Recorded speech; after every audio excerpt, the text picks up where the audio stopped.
first idea is to reuse plastic book covers. I've got this one here that I bought in Poundland, and I'm using some stickers to cover the year date.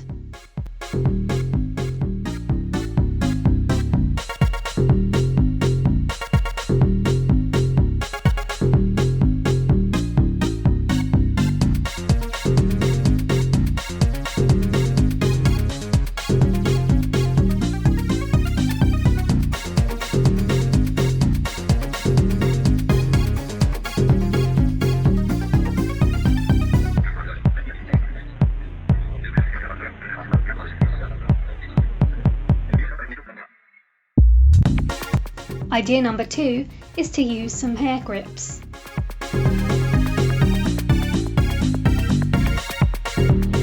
Idea number 3 is to use some rings. They need to be the kind of rings that open up. The only downside to this is that the book can feel less sturdy. Idea 4 is to use passport covers. Passport covers are the perfect book covers because the inside has flaps on both sides. Therefore, you can just tuck your paper into them. Idea 5 is to use brads. You can poke a hole in the side of a book and put a brad through it. You can get some long brads, which means you can make thicker books, but it can be difficult if you're putting it just through the spine. Be sure to check out my other video on making a DIY journal to see how I use these long brads to make a nice thick journal.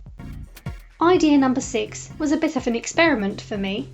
I decided to use some thread, or you could use wool or string, to bind together individually folded pieces of watercolour paper.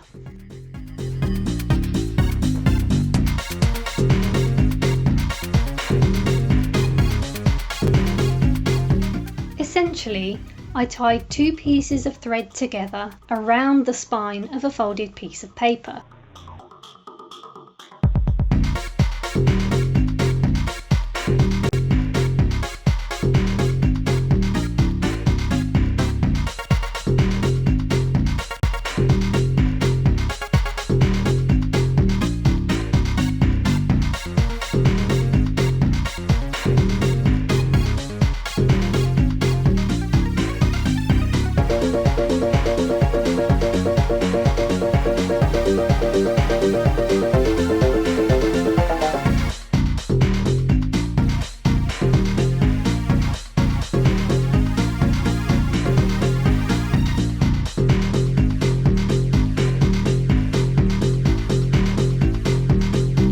Once I had done this to every piece of folded paper, I held them together using a clip, and then with a new piece of thread I started to weave in between the threads on the spines.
After trimming the ends, the book was complete.